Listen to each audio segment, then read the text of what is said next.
Saudara Sapa Indonesia Malam, hari ini kita mulai dari informasi seputar kematian Yodi Prabowo, editor Metro TV yang ditemukan tewas pada Jumat lalu dan sudah dimakamkan. Keluarga meminta polisi segera menangkap pelakunya. Dari sejumlah alat bukti yang ditemukan, polisi menduga Yodi Prabowo menjadi korban pembunuhan.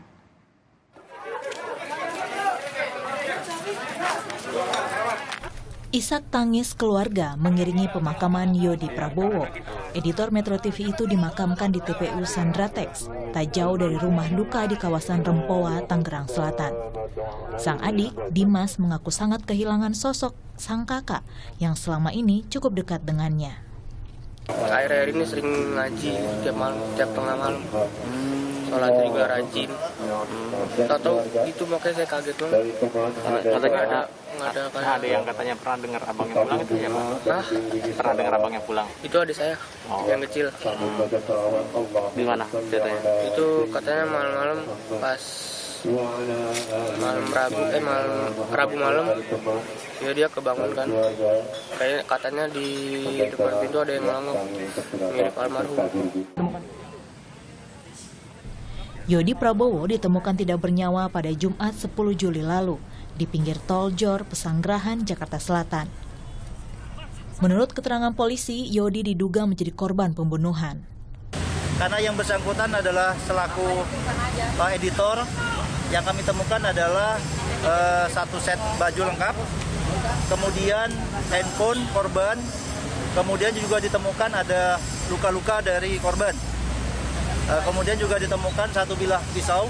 Ya, nanti kita akan cross-check, kita konfirmasi, kemudian kita sinkronkan dengan barang bukti yang ditemukan di lapangan. Kemudian yang perlu diketahui, diduga motor korban ditemukan hari Rabu sekitar malam di seberang jalan di sebelah TKP. Jenazah Yodi awalnya ditemukan oleh anak-anak yang sedang bermain layang-layang di pinggir jalan. Melihat ada yang tergeletak di pinggir jalan tol, anak-anak itu pun menceritakannya ke warga sekitar. Warga yang melihat jenazah Yodi langsung melapor ke polisi. Hingga beberapa saat kemudian, akhirnya polisi datang ke tempat kejadian, memeriksa dan menemukan sejumlah barang yang diduga milik Yodi. Hari ini, polisi sudah melakukan olah tempat kejadian perkara, lengkap dengan bantuan anjing pelacak. Tapi, teka-teki siapa pelaku pembunuh Yodi hingga kini masih misteri. Tim Liputan, Kompas TV.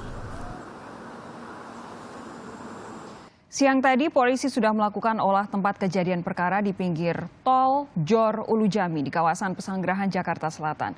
Lalu bagaimana hasilnya? Kita tanyakan kepada Kepala Bidang Humas Polda Metro Jaya, Kombes Yusri Yunus, yang sudah terhubung melalui sambungan telepon. Pak Yusri, selamat petang.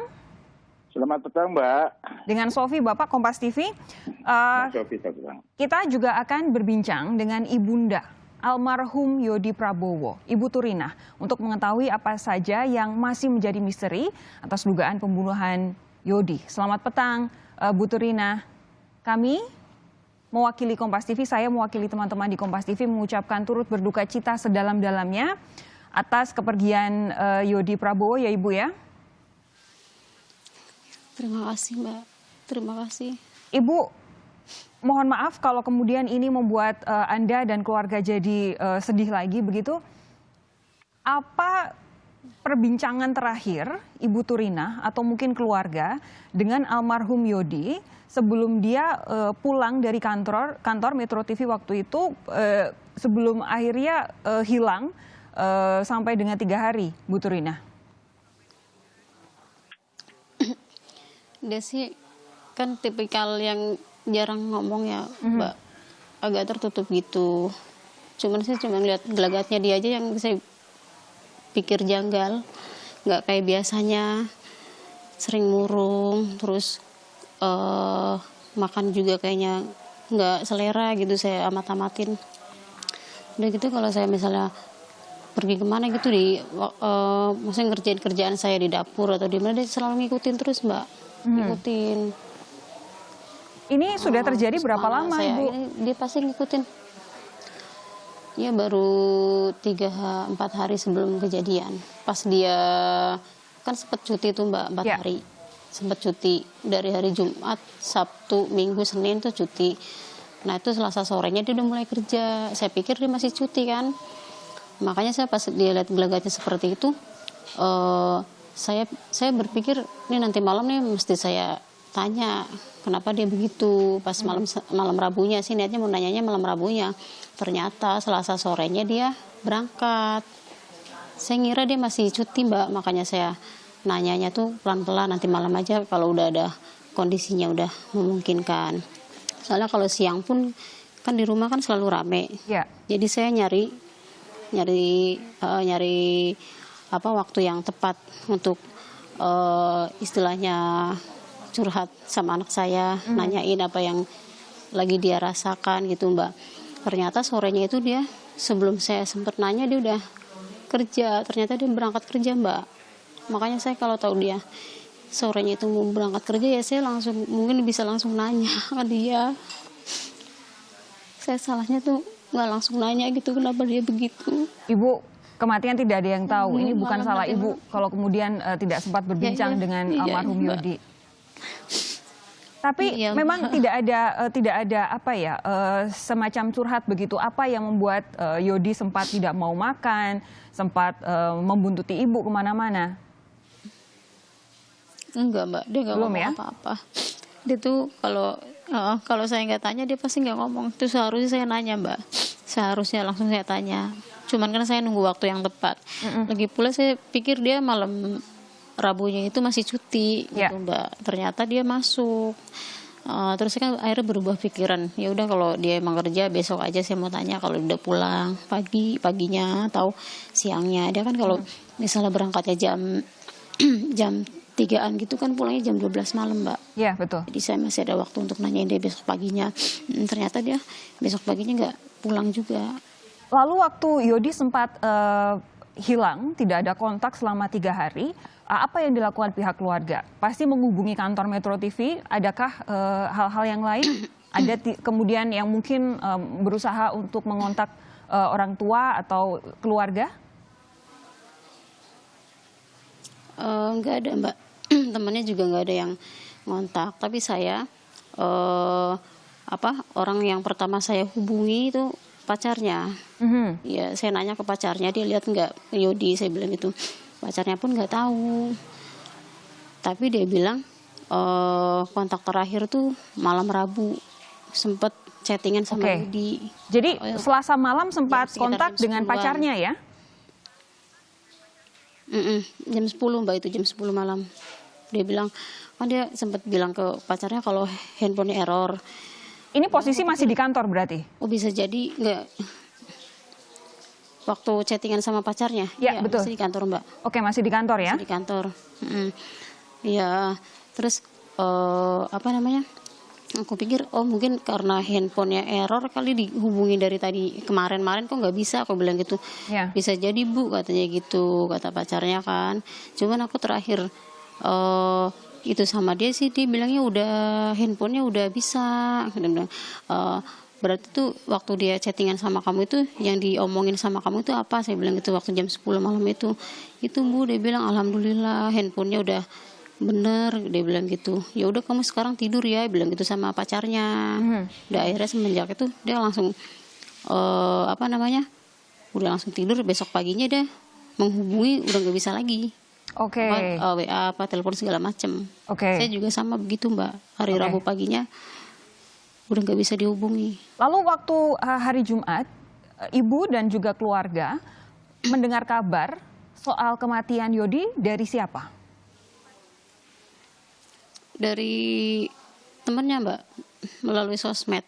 Dari temennya, dari sosmednya melalui temennya kan banyak Mbak, dia di sini temennya kan, temen mainnya dia banyak kan. Itu dia kan udah pada tahu kalau saya nyariin Mbak, udah selama 3 hari itu kan saya nyari-nyari, terus saya telepon temennya semua, saya teleponin, termasuk yang terakhir yang temennya di kantor yang biasa sama dia, yang dekat sama dia itu saya telepon Mbak.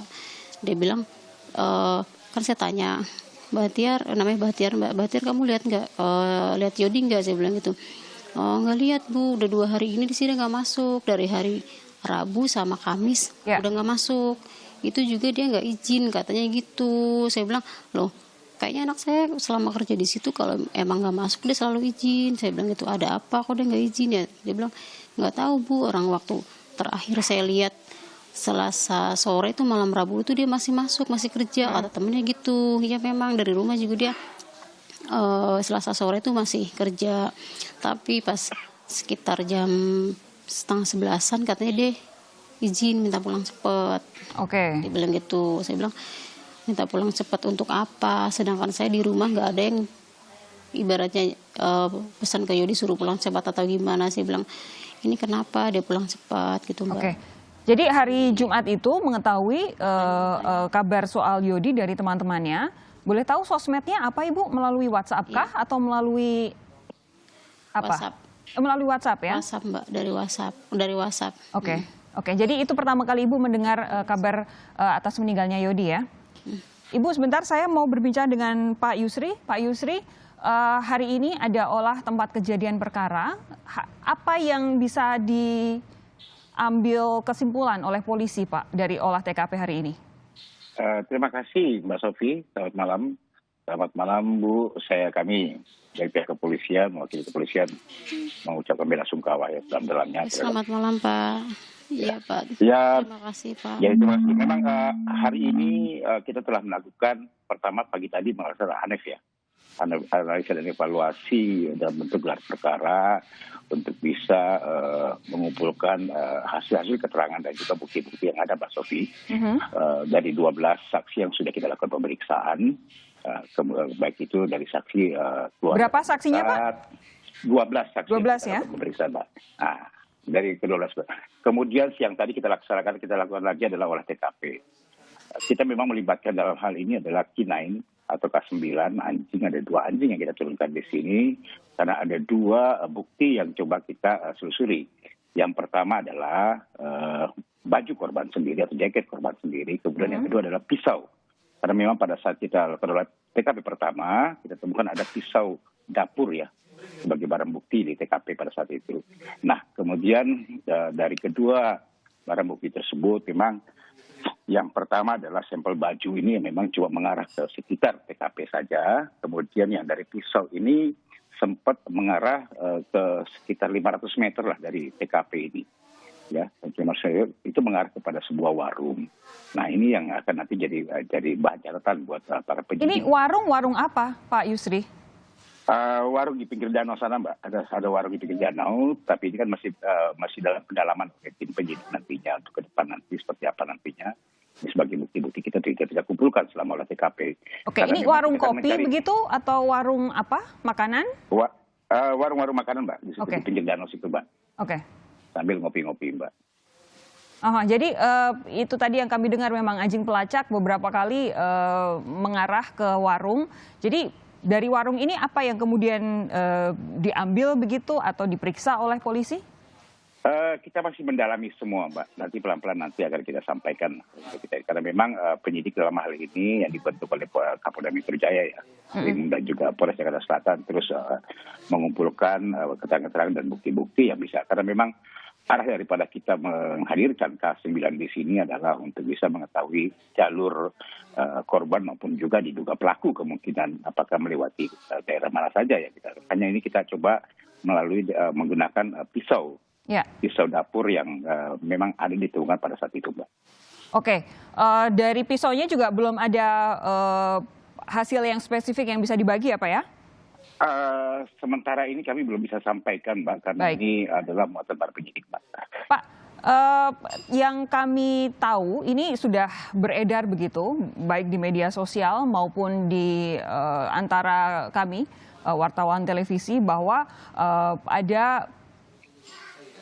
ada pernyataan dari pacar korban, pacar Yodi, sempat mengatakan ada orang ketiga dalam hubungan mereka. Saya ingin nanti bertanya kepada Pak Yusri, apakah ini juga sudah didalami? Apakah kira-kira kemungkinan ada kaitannya dengan urusan pribadi? Tapi jangan dijawab dulu Pak Yusri, kita akan jeda sejenak. Tetap bersama kami saudara, Sapa Indonesia Malam segera kembali.